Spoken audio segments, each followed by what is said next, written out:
Moonstar, a Sailor Moon podcast, is brought to you by Vintage Anime Video Network. Visit us at www.vintageanimevideo.com. So here's the buzz, Sailor Moon fans. We're stuck in this creepy cave with that lowlife dweezil, Zoisite. Thanks to her, Tuxedo Mask is fighting for his life. Oh, that's the other hot buzz. Darien is Tuxedo Mask. Oh, and here's the real kicker. I'm the Moon Princess. Me. Serena. Like even. Wow, Sailor Moon. You're the Moon Princess from so long ago. Right in front of me and I didn't even know. Yeah, who'd have thought that Serena of all people would turn out to be the Moon Princess? It's a total blowaway. Tell me about it. And what about Darien? I still can't believe it. He's Tuxedo Mask. Oh, Mars, I'm sorry. You must feel terrible. But I guess they were meant to be long before Darren and I.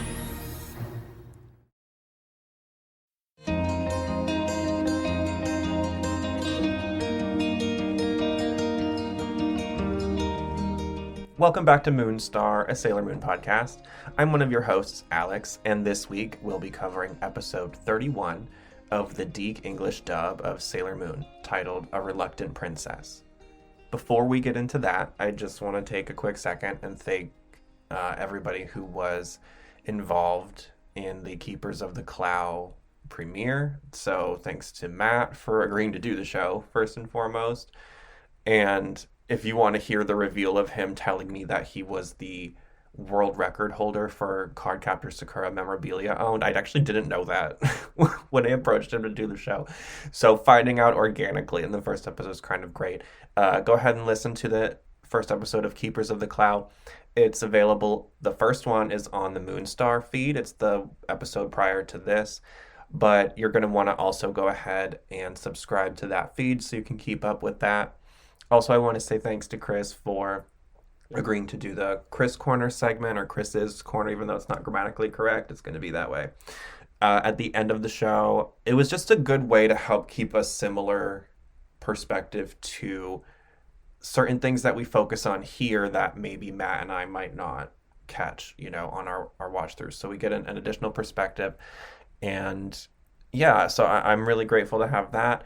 And we got a great response, For those who don't know, there was a live premiere on Matt's YouTube page. So if you want to find Keepers of the Clow on YouTube, I believe he's going to live premiere each episode, and they come out bi-weekly. So that's every 2 weeks, or roughly 2 episodes per month.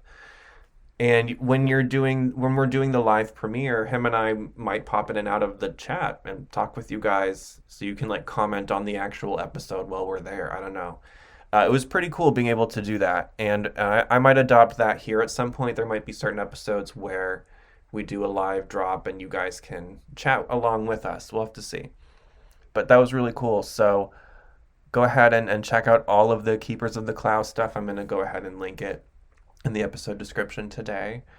And one more thing, Vintage Anime Video Network. You might have noticed that there's a new audio sting at the beginning of the shows, and that is because we are officially Vintage Anime Video Network. Now that we have more than one show, we are a network. So that's pretty exciting, and we are looking to continue growing. If you think you have an idea for a show that might fit the network, I know we've mentioned it on here before in the past a few times, but go ahead on over to vintageanimevideo.com. There's more details there on how you can submit your ideas to us. And yeah, we'd love to hear from you and see where things go. You never know. You might be show number 3, 4, whatever. All right, that's it for the intro. Let's just get into the episode. I'll see you at the end.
How are you doing? How was your week? It was fine. It was pretty normal, honestly.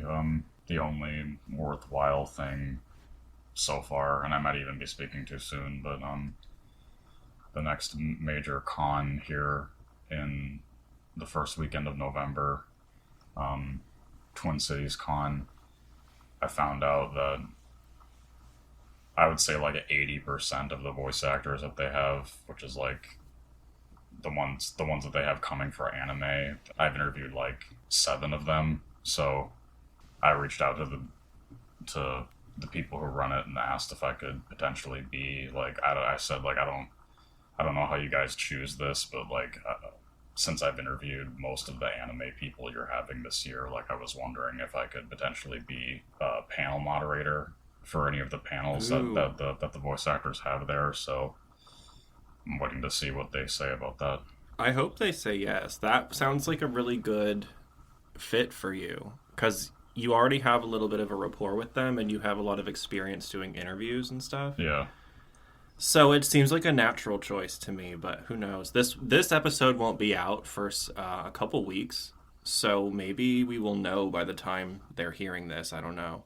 Yeah, because I would be going anyway, even if I wasn't picked for that. But they're trying to have most of as many people from Naruto as they can there this time. So it's Yuri Lowenthal, who is Sasuke, and like a bunch of other. He's also like the voice of Ben 10, and like he's the current voice of Spider-Man, but he's mostly known for like a ton of anime stuff. Reba Burr, who I've interviewed twice for Fire Emblem.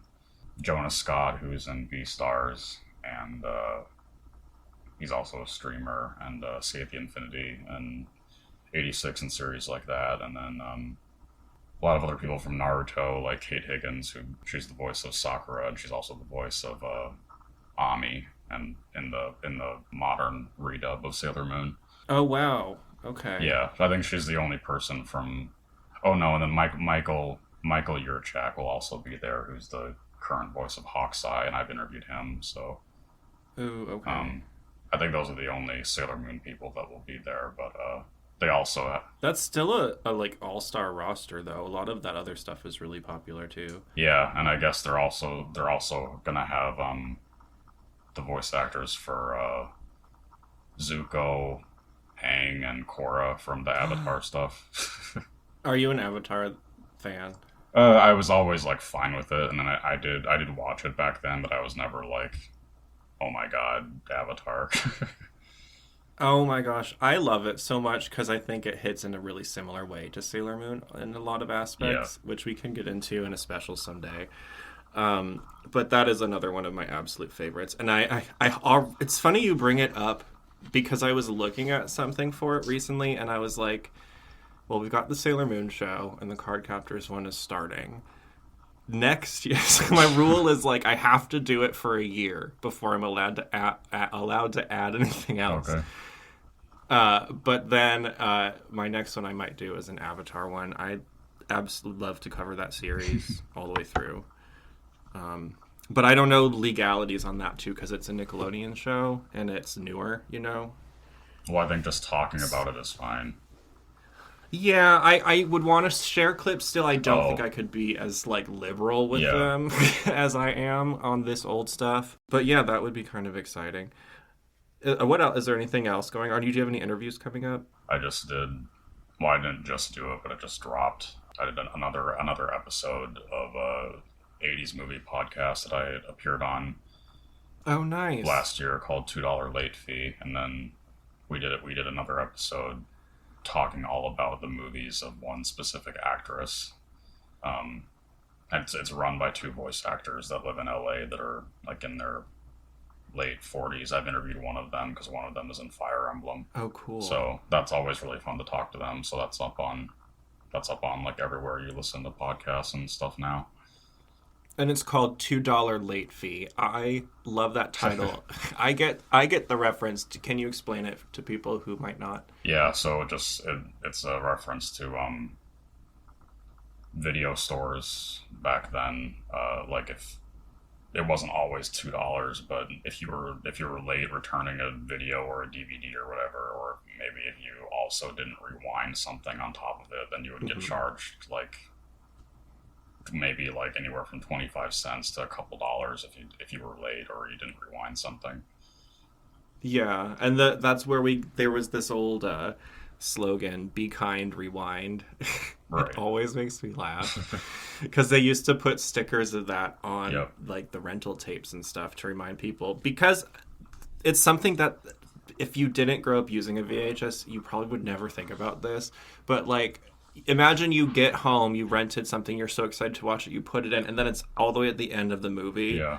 And you have to sit there and rewind it. And on some old VHS players, so this is just some old technology chat, but like there's two different ways you can rewind, or actually a couple, but there's a few speeds where you just see it going backwards on the screen, which, okay, let's spoil the whole movie in reverse, you know, or you can hit stop and rewind. But I think on some of the really old ones, you couldn't do that, because with the stop rewind, it would like go faster and shut the screen off, you know? But people would even buy speed rewinders and stuff. So it's one of those little nuisances of that type of technology that if you didn't ever use it to any significance, you would never even consider that, you know? I think that's such a great title. I love that. So they can check out $2 late fee wherever they get their podcasts. And if they want to find your episodes, what are they called again? The episodes of... Do you know? Just search your name, I guess, right? Yeah, well, the first one I did with them was like talking about our favorite horror movies from the 80s, and then the second one that just came out was our favorite movies that Jill Sholin is in. So, but yeah, if you just search my name, like, and $2 late fee, then they would both come up. I don't know if we're going to have room for it in today, but let's talk about the Emily Claire Barlow interview just a little. Oh, yeah. Because we just dropped that, and people love when we put those out. I definitely get why. And it's fun to learn all of these extra details about these voice actors outside of the world of Sailor Moon. Because I would say the interview is like probably 30% Sailor Moon, and the rest is other stuff, right? Yeah, maybe like 40% Sailor Moon, and everything else. Yeah. And I never knew that she was a musician, like classically trained in several instruments that I also know. And she's a singer and had an album that came out, I guess, in the 90s and has put out a bunch of songs since then. I shared her version of Over the Rainbow at the end of the episode. Tell us about doing that interview. What was that experience like? Oh, it was fun. It was nice to finally do it because I had been trying to get in touch with her for a while. Even though her connection wasn't very good for half of it, like the audio was still clear, and then it finally came through and got normal in the latter half. But yeah, it was nice because really up until then, any interview that she had done on the internet wasn't like, if Sailor Moon was brought up, it was just touched on. Like, it wasn't really... It was either about her music career or it was either about total drama. So it was nice to, get another person from the original cast. And it's just cool that she has... she's mostly known for being a singer. So it's just cool that she has that background. She has a really, really diverse career, I guess, and history. I don't know. And I love that. Well, one of the interesting things that she told us in the interview about Sailor Moon was she connected more to Sailor Mars, right, who was her original character, than she did to Sailor Venus. And I also thought the episode she joined on, it's the one that, according to the internet, is her first one. So I think that's correct. And I also checked on the credits at the end to be sure she was there. Oh. But it was like a really important moment to the story. It's when Rubius is trying to capture Rini and Mars and the girls do the planet attack by themselves. And she sort of steps into this leader role in that moment. And I was like, to have that be your first episode, that's kind of a big order, I think. Yeah. And like to have to nail it just like Katie. And I think she did a really like exceptional job doing that. What were some highlights that you remember? Well, it was fun the way that the episode opened, like where I asked about her first ever movie credit, like this early 90s comedy with Corey Haim when she was a teenager. Because she had obviously never ever talked about that with anybody. And just just her in-depth story about becoming involved with Sailor Moon for the first time, because I don't think that she had really publicly said it on the internet yet. And then her, being able to tour and like be popular enough with her music overseas to play shows in Japan. And yeah, it was just Do they celebrate her as a Sailor Scout in Japan? Do you know? I don't think any of the original cast has ever done like a convention in Japan. I'm pretty sure. I bet it's one of those things that like I imagine a fan of hers in Japan. It's one of those tidbits you find out about someone you like for something else. Yeah. And you're like, oh my gosh, they did that? That's awesome. Yeah. You know what I mean? Like, I imagine that's kind of the reaction she gets from the people who know her for her music there a lot of the time. Yeah. That has to be fun. And she did say that I think her two favorites were Total Drama and Sailor Moon, right? Yeah. Yeah, it's a great interview. If you guys haven't listened to it, go back and do it. I know, like he said, the audio quality is a little funny in the beginning. I did my best to, like, try to do something with it, but the more I tried to improve it, the more it, like, emphasized the clicking and the buzzing and all of that. So I was like, we're going to do our best here. But it's worth listening to because there's a lot of really great stuff in there. Yeah. So I encourage everyone to do that. And I have your video linked in the description if they want to watch the video version of it as well. So they can go check that out. All right, let's do the episode. Ready? Mm-hmm.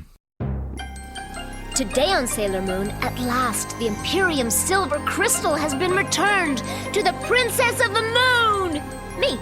But am I strong enough or brave enough to use it to save my friends and thwart the Negaverse? Stay right there and find out! So this week's title in English is A Reluctant Princess. And what do we have for the Japanese title? It's totally the opposite. It's Returning Memories, Usagi and Mamoru's Past. Yeah. It's like telling you what's happening. In the Deke version, I don't know if they do it the same way, but this is the first time in a while, if at all, that we've had Serena address the audience directly outside of like the Today on Sailor Moon or the Sailor Says segments or whatever. Because it starts by her just talking to the audience, and she was like, can you believe I'm a princess? And like she goes into the whole thing and does kind of a previously on without stating that's what they're doing, Mm-hmm. And then they have all the girls go around and they basically are like, this is the most shocking thing that ever happened in the history of things that are shocking. And to kind of play it up that like we could have never predicted that this would happen. What does it open like in the Japanese version? It's pretty straightforward. It just takes off directly from when the episode ended last time, and it just starts right away with Usagi post transformation cradling Mamoru, and then Zoisite coming up to try and attack both of them, and then she just casually raises the wand in the air and repels him back until he gets knocked out. Yeah, they added that whole other part then in the Deke version. It's interesting because it creates a tonal difference immediately. Mm-hmm. Like when they're doing that recap, it's like it's a combination of like kind of getting you hyped, a little bit like fantasy, adventure, dreamy, you know what I mean? Yeah. And then it's like heavy right after that. So that is a little bit odd. But regarding what actually is happening in the story here, what did you think of the way that she uses the wand here? Enough with all your silly chatter. I want that Imperium Silver Crystal, and I'm gonna get it!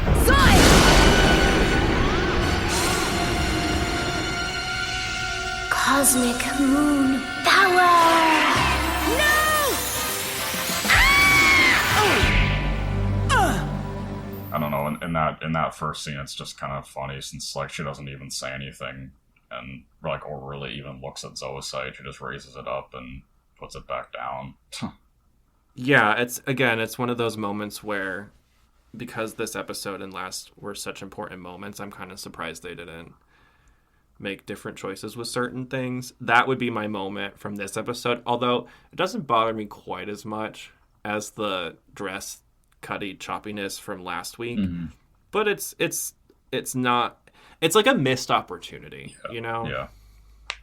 Yeah. But it is an interesting thought, though, if you think about the concept of her just being like, I'm so overcome with emotion I don't even see you, and kind of like swatting her away like a fly, essentially. Mm-hmm. is what she did there. And then after she does that, it's just them recovering their memories, right? For like, I don't know, half the episode. And then the other half is the Kunzite battle. We get a lot of Negaverse stuff in this episode as well, actually. But so when they're going over their memories, I thought this was, in the English, it was cute but a little bit campy. And I will admit my love for the show is probably skewing my opinion that it is campy and not cringy. Yeah. You know what I mean? I believe if you did not like the show and you saw this moment, you would be like, that's so bad. Yeah. Probably. But I don't care. I still like it. That's fine with me. But the reason being, though, is there's like a super dreamy delivery from Terry Hawks when she's going through this part, especially when she says things like, "Oh, Darien," you know what I mean? Mm-hmm. I don't know if you can hear it in your head, but it's like, Yes, Prince Darien. and it's very, I'm delivering a line as a princess. I am remembering now, too. I am Princess Serena of the Moon Kingdom. And you were a prince from Earth. One day, we were to marry. I can picture the last time we were together. And I think that was sort of the intention, was for it to feel very fairy tale Princess Serena, whereas the rest of the time she's supposed to be more of like a regular girl, you know? But I could see how it makes some people see that moment as like a little less earnest, I guess, the way they did it there. After they recover their memories, what happens? They go back to present day, and then Princess Serenity switches back into Sailor Moon, and then faints. Tuxedo Mask also passes out, and then Kunzite shows up and transports Mamoru's body to another part of the Negaverse hideout. And there's a moment where Mercury says, oh, how princess-like, because she fainted. And I guess that's like a fainting princess is like a trope or something. I thought that was kind of cute. But yeah, and I liked the way that Malachite showed up to help Zoisite retreat and everything. Unfortunately, though, what happens when they bring Darien to Queen Beryl? She's pissed off at Zoisite for failing so much, and then she blasts Zoisite fatally. Oh, excellent work! The Moon Princess now has the Imperium Crystal. So what are you going to do about it, Malachite? Oh, we'll get it back, don't you worry, McQueen. After all, she's just a young girl, really a crybaby. You think this kid can pull off being the Moon Princess? I very much doubt that. You better be right. I'll give you another chance. Now, Zoisite, please explain your behavior regarding Tuxedo Mask. Please, Your Majesty, it was an accident. First the elevator, then the ice crystal? Did you think I wouldn't know? No, it's just... You've been warned for the last time. You won't disobey me again. Queen Beryl, please, it's my fault. I trained her. Queen Beryl! Huh?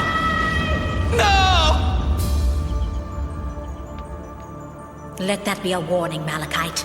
Yes. Yeah. And this is one of the more sad losses of a villain, because we had a relationship also being broken up or ended because of it, essentially, if you want to think about it that way. And we get another moment with Zoisite before. Yep. So we get that later, and Malachite essentially will promise her something. But we're not quite there yet. So after that happens, after Queen Beryl, quote, punishes Zoisite, what does she do? She contacts her ruler, Queen Metalia, and asks her to possess Mamoru. Yeah. And in the English, it's kind of like, do we have enough energy to turn him to our side, is the way they phrase it. And we see her trying something. I don't think they succeed here, though. No, because it's like a process. Yeah. Right? And then, like I said, we get to see this dying moment for Zoisite. Moonstar, a Sailor Moon podcast will be right back.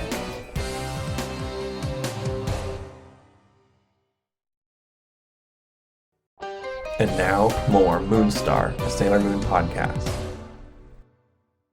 Oh, Zoisite, I'm so sorry. It's not fair. Queen Beryl should have punished me for not teaching you to be more patient. I'm so sorry I failed you. Hold me. Oh, the only one who failed was me, Malachite. You told me not to seek revenge, but I didn't listen. Promise. Just promise me one last thing, Malachite. Anything.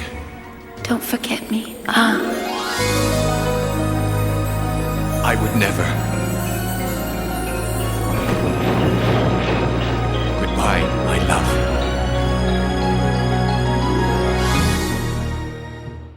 Can you go over how it is in the Japanese version, like their conversation? Yeah, so Kunzite is holding Zoisite, and Zoisite then clearly expresses his love for Kunzite, and then he asks to be granted one more thing, and then he says that Zoisite says that he wants to die beautifully if he can. So then Kunzite creates this flower bed casket for Zoisite, and then Zoisite thanks him before passing away. After this scene, though, we cut back to the scouts, and Mercury's trying to find a way out.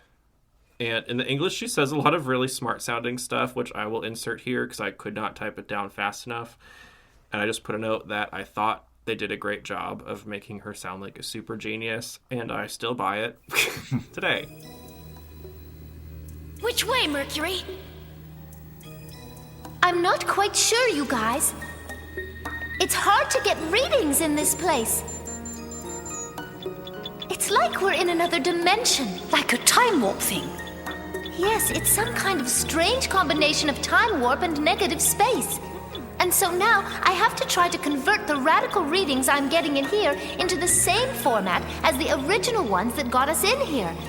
Only I'm not sure my computer has enough memory to do all of the calculations. It was something to do with like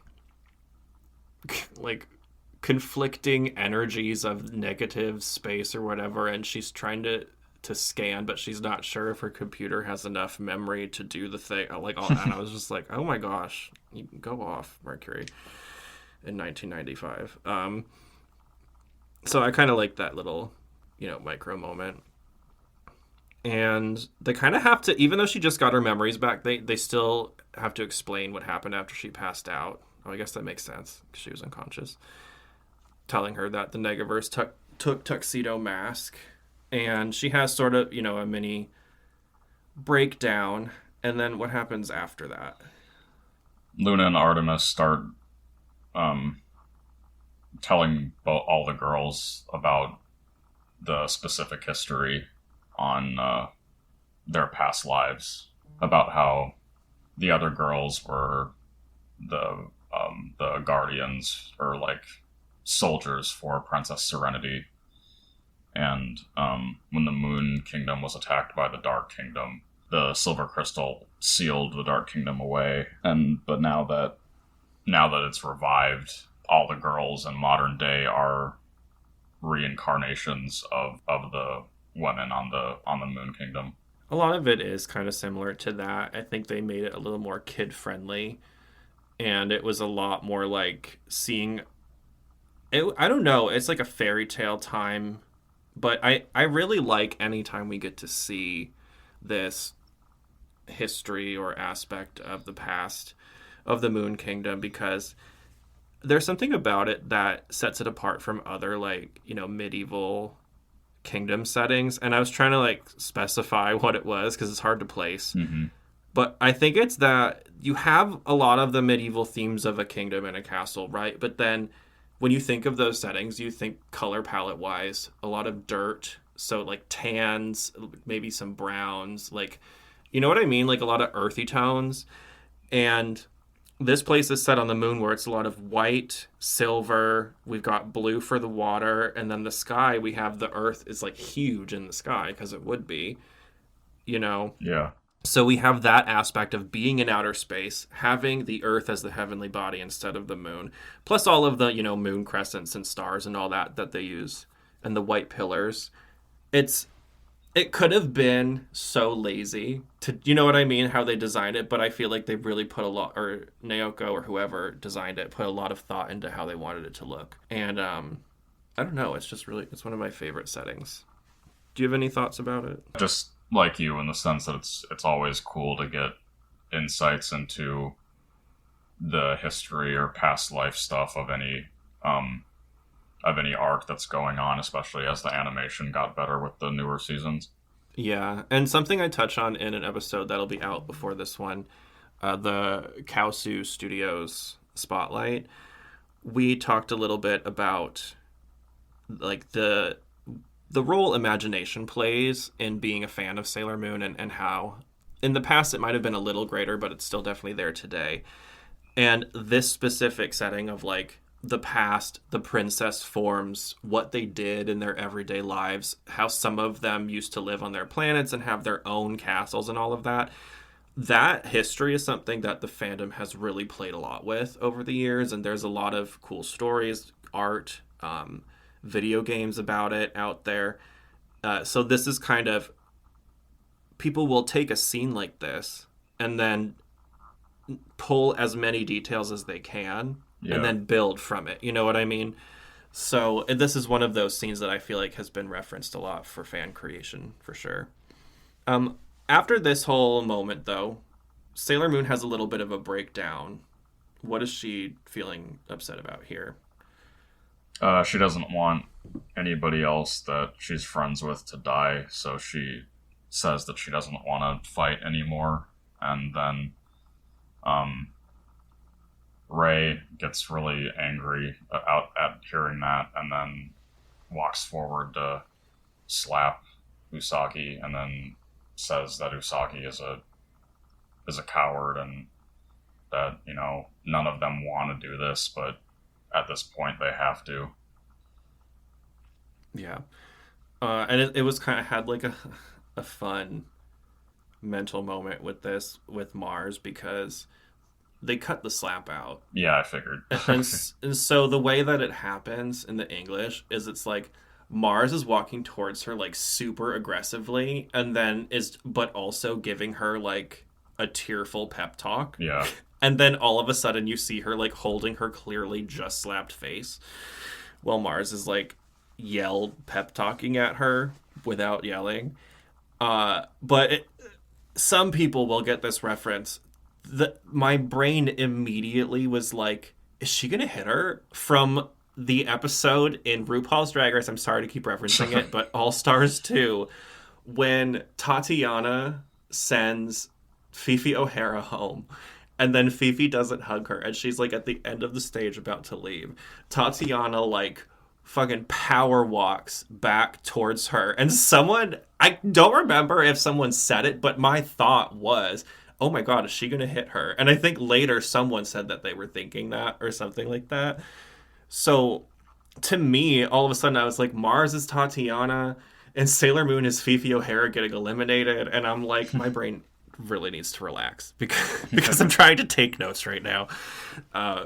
So I literally had to pause and like go back because I was laughing so hard at my stupid thought. I don't know if you know that reference, but I hope someone does. And at least finds it a little entertaining. But yeah, she's essentially feeling inadequate about being a princess. How can she handle all of this? She just wants to be a normal person. That's the angle she's taking in the Deke version. I don't think she references people dying at all. But yeah. And then after this, What happens next? Mercury says that she found out a way to get out of the area they're in, and then Kunzite shows up, and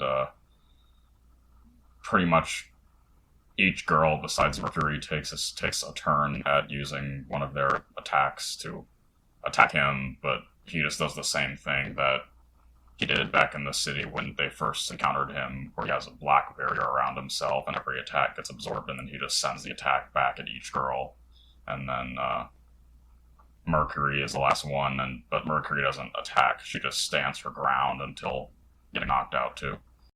We see something happen here where Mars sort of steps into the role as Sailor Moon's key protector just for a second.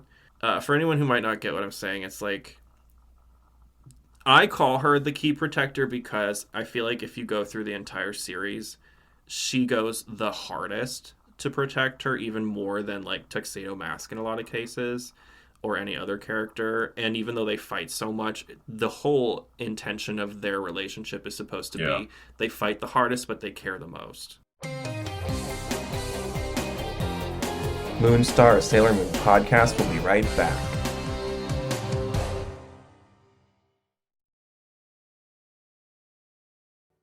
And now, more Moonstar, a Sailor Moon podcast.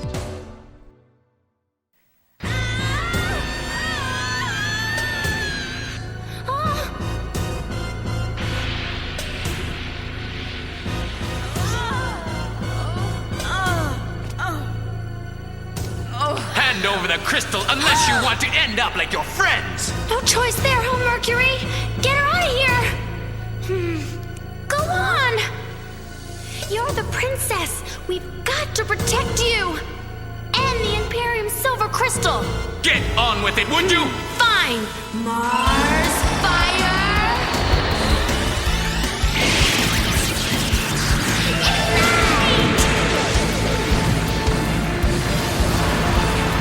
Pathetic! What a joke!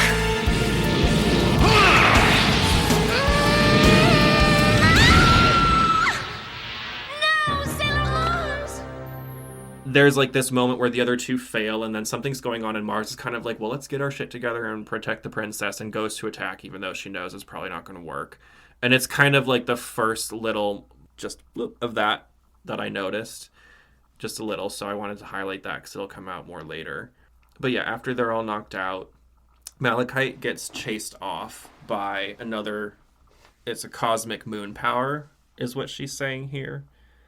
Mm-hmm. And these frames are pretty iconic. I feel like we see them a lot. Do you know what I mean? With can you describe what it looks like when she does it this time? A pink barrier of energy surrounds Usagi, and then it gradually gets bigger, and then that's what she uses to repel back at Kunzite. Yeah, and then we kind of have this moment of her holding it, and like we get the wind and the big pink background.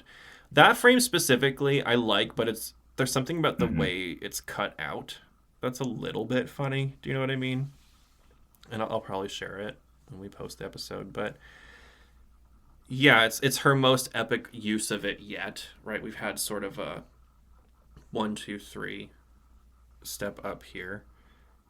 And we get one last moment with Queen Beryl, and she's doing something. She has Tuxedo Mask in this thing. I don't know what to call it, so I just put brainwashing bed. What do you think it is? Yeah, I don't know. It's not really. I guess it wouldn't really have a name. Can you describe what it looks like? It's this sort of like mad scientist throne kind of thing, but in the style of how everything else looks in the Dark Moon Kingdom. Like it's all, I don't know, weird and fleshy and like everything else in there looks. It almost looks like it's something you would find in the Upside Down. Oh yeah, for Stranger Things fans, and it's like a tanning bed from the Upside Down, I guess. Yeah, and I think he spends some time there for the next few episodes, in and out, kind of like getting dark treatments, I guess. I kind of enjoy the arc we're about to go into. It's a really unique time in the show. Even though there's like, it's weird to me how there's like, this stuff happens and it's so close to the end, but then there's the random... I mean, it's not like they're bad filler episodes, but then they have the random filler episodes, like the ski resort and the, like, hot spring resort stuff. I know, and the one with the photographer, Bonbon, that just says Bonbon over and over again in the Japanese version. That makes me laugh so much. Yeah, and then I think that is like the last one right before the very end. I think they did that because if they went straight from this to the end, it would have been like really a lot. Mm-hmm. Like all at once. I kind of enjoy those filler episodes too, to be honest. They're good fillers. The last scene here, though, is actually my favorite my favorite frames probably from the episode when they're standing on like the destroyed... It's called Starlight Tower in the English. It's Tokyo Tower, right? Yeah.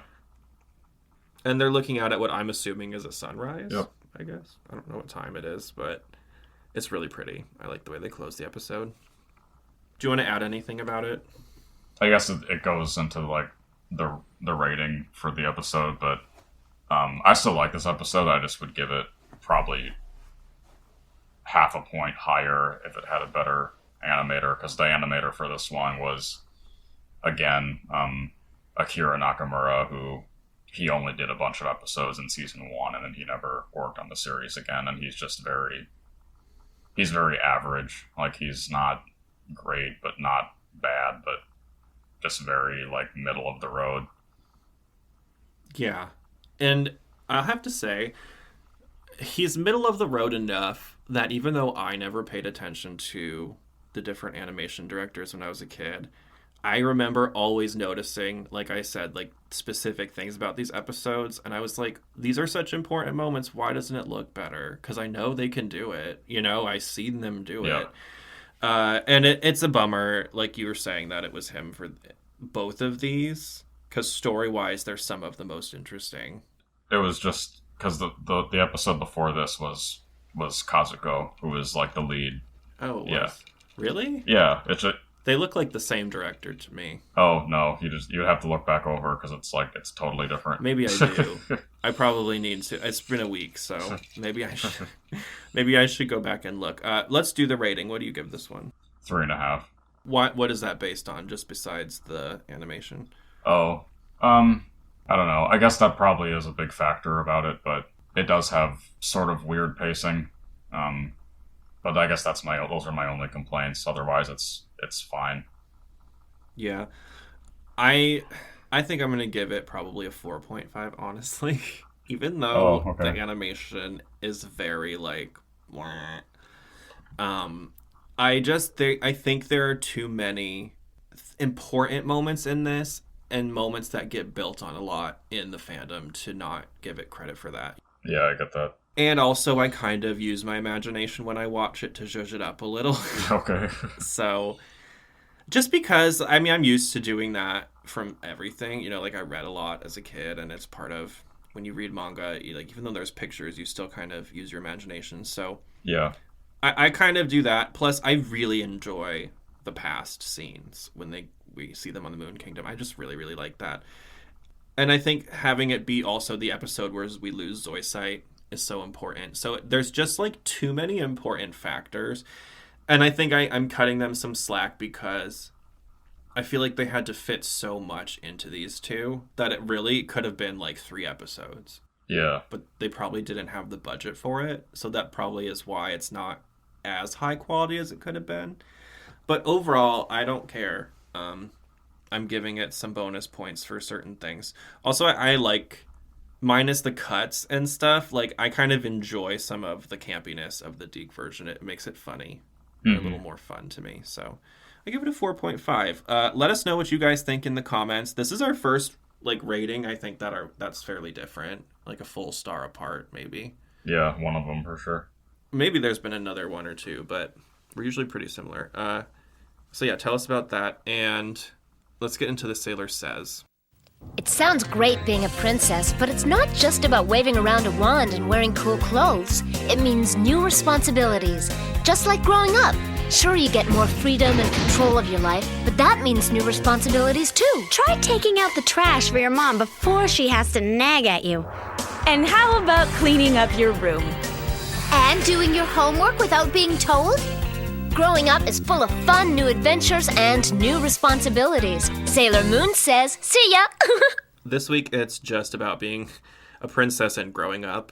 And they're talking about how growing up means taking on more responsibilities. Since it's for kids, they kind of outline things like doing the dishes, taking out the trash, and like household chores and stuff. But they also say how it's like about having fun new adventures. What do you think about that as a message in a kids show? It's very fitting for that kind of audience. Yeah, and I think it's a great episode to put it in on too, because a lot of the kids are going to be relating to Serena. And I think that's why they had her meltdown go down the way it did in the English, where she was very much just like, I cannot handle all of this responsibility. It's too much for me. And I think that's probably pretty realistic for a girl her age, you know? And there isn't a ton to say about it, really. I mean, I would say as a kid, I'll say this. I had to write a poem in 3rd grade about growing up. And it was supposed to be like, what do you want to be when you grow up or whatever. And I remember I asked my dad, I was like, what is it like being an adult? And he goes, well, you work really hard. You spend all your money on things that are a scam. And then you're tired all the time. And I was like, oh, that sounds absolutely terrible.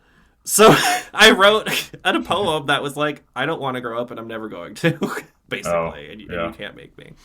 Or no, it was something like, we only get to be kids for a little bit, so give us a break. Like, come on. Which is true. And I don't know. Like, I think growing up is different for everybody, and it happens in different stages for everyone. Mm-hmm. And something that a lot of people go through in their 20s, at least my generation did, a lot of people assume you're supposed to be at a certain point by a certain age. So whoever you are, whatever your community is, that looks different. If you're someone who is raised in a religious situation, maybe all of your friends already are married by the time you're 25 and have 1 or 2 or 3 children and a home, because they're thinking, some of them just because they want to, or it's an accident, but some of them are thinking like, well, that's just what I do next, you know? Mm-hmm. And so they're just kind of going through these steps, but they don't ever really stop to examine, is this really what I want to be doing? Is this really how I want to spend my, as far as we know, one life that I get here, you know?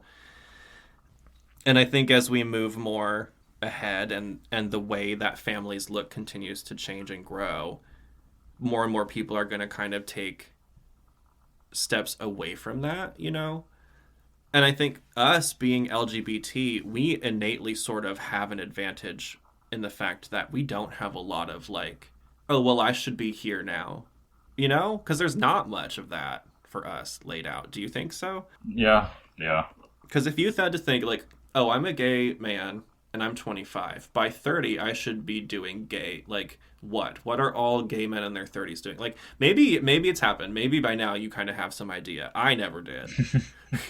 But yeah, how does growing up, I don't know, it's like a weird concept. Yeah, I don't know. It's also very much dependent on like what timeline you grew up in, or what era you grew up in, because even you and me are different in the sense that, you know, the early to mid 2000s were a lot, I shouldn't say a lot, but they were a different time to go to school, even when like I started going to middle school. And I think my 6th grade year started in 2009. So that's true. And high school started in 2012. Yeah, I was graduated before you were even in middle school. Yeah. So, yeah, and you know, I think I remember hearing some of the changes starting probably 5 or 6 years after I got out, you know, hearing about it getting better and stuff. So maybe you're right. And I think that's just an interesting concept too, because I feel like this is just how it's supposed to progress, but like the generation of people before me, and I'm just speaking in terms of, like, I guess LGBT because that's my frame of reference, they were fighting a lot of things that you and I cannot even, like, fathom, you know? And they were putting up with stuff that hopefully we will never have to deal with in our lives while we're here. And because they fought for all of that and they removed those external pressures and those external dangers, or they helped reduce them for us, that allowed the next generation, mine, to push for other things like marriage equality, like removing don't ask, don't tell from the military to make it legal for people to serve, you know, all kinds of different things like that, which then we removed or reduced those stressors, which opened like room for conversation about other things. And that's when we kind of started to see the trans and non-binary and all of that movement take off, because it kind of goes in stages, right? Yeah. As you remove stressors, the next thing can be dealt with, or at least that. But unfortunately, sometimes it goes backwards too. And that's the other thing about growing is, I think, if you hear grow up, right? You need to grow up, blah, blah, blah. But I think most people who are older, like, let's say, like, who have lived a full-on life, like, they're retired, they're comfortable, and they're like, hey, I got like 10 to 20 years left max, let's just do whatever. I think they would probably tell you that it's more like a roller coaster, you know? Yeah. Where there are some times where you're on an incline for a long time, and then you'll hit a peak, and then something happens, and it can knock you down. And it could be anything from, like, losing a friend, a breakup, somebody dies, you hit a depression for whatever reason. You get, like, people get injured. Yeah. And it, like, completely throws their life aside. Like, you know what I mean? Like, so, yeah, I think the easiest way to, quote, grow up is to be ready for it to just be crazy and not at all like you expect, right? Yeah. Yeah. That's so hard to talk about. Jeez, Sailor says. Give us something easier next time. Thank you. You want to add anything about that? No. All right. Well, we'll close out the episode there. I hope that that was good. Add us. Tell us some of your thoughts on growing up. What was your experience like personally, as far as from where you started to where you are now? Maybe tell us what you want your experience to look like going forward, because no one's done growing up. We never stop until we die, I guess. At least that's how it feels. So how do you want to grow in the next 5 years? Think about that, you know? Yeah. Give yourselves a plan. And just a reminder to you guys, check out Chris on some of the other podcasts he's been guesting on. I know there were a couple. Can you just remind them all one more time?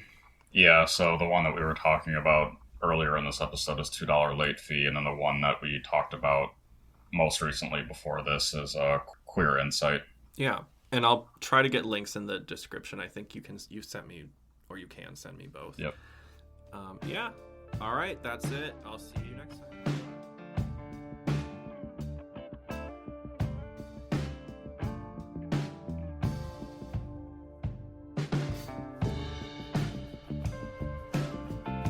That's it for this week's episode of Moonstar, a Sailor Moon podcast. If you like what you heard today and want to support the show, we have a couple of exciting announcements. Going live soon on moonstarpod.com, we will be accepting more sponsors. You've heard already from Sailor Moon Video, the first official sponsor of the show, but if there is anyone else out there who has a business or an item or a show to produce or promote or whatever you call it, you can reach out to us via our Become a Sponsor section on moonstarpod.com.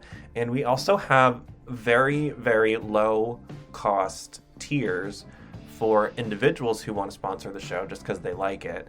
And I believe the lowest one is literally $1 a month, and it gets you added onto our sponsor section of the website, just under the list part of it visually, and however you want to be represented. So your Twitter handle, your Instagram handle, whatever, for $1 a month you can do that and know that you're supporting your favorite show. So that'll be going live soon, and that's on moonstarpod.com. Scroll all the way to the bottom and look for the sponsors links. Second, one of the easiest ways to support any of your favorite podcasts or YouTube videos is to actually let the ads play through. You don't really have to pay attention to them, and they're not that long, so it's really not that much, but it's one of the few things you can do to both show advertisers that you're supported the show enough or you're interested enough to listen to their ads, but it actually directly gives us more back. So it's not a lot, but it's like throwing it's like, tipping at a show, basically.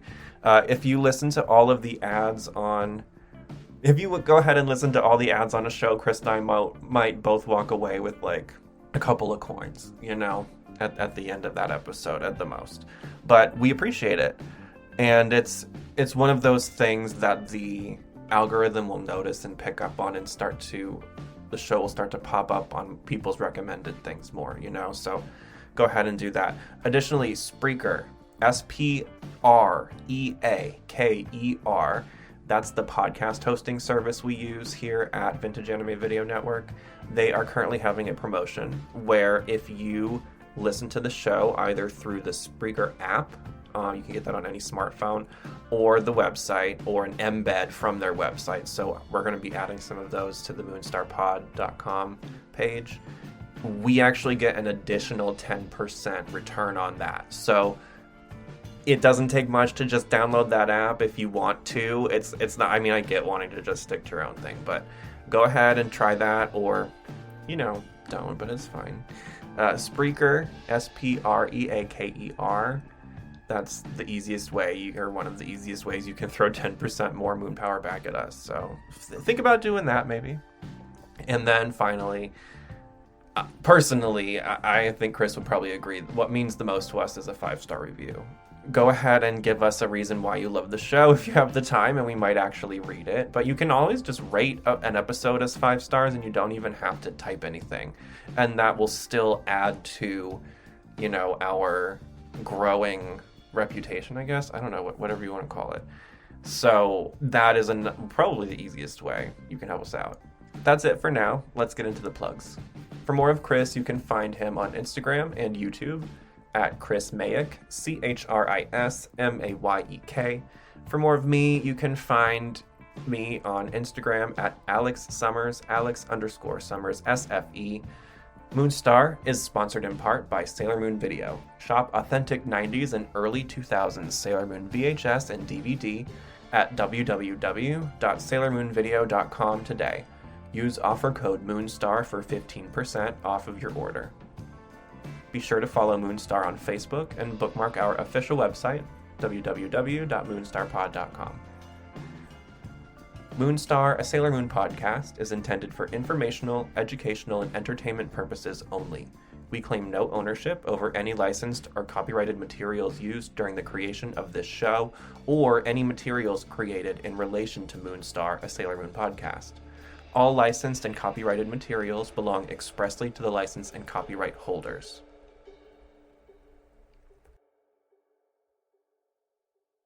Step aside, Mercury! It's not you I'm after! Go bleach your roots, Creep! Fine then, it's your loss! No one stands in my way! Oh, Sailor Mercury, can you hear me? Oh, sorry, Princess. He was too strong for us. Then I'm history. No, you're not. You can beat him. Believe in yourself. Our future depends on you. Mercury, Mars, Venus, Jupiter.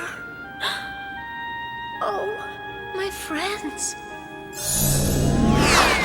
Don't worry, Scouts. I won't let you down. Not this time. Help me be free again. Tuxedo Mask, you came. I'm on your side, Sailor Moon, and I always will be. Remember that. Come on, you pasty-faced, two-timing nega-twit! You're history! Oh, sounds like a challenge! Say goodbye now, Sailor Moon! This one's for Zoisite! For my friends! For our universe!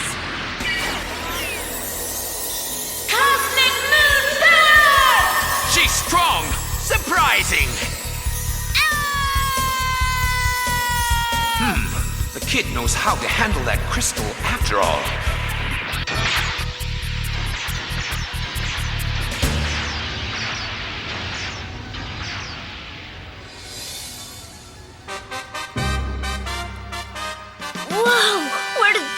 come from?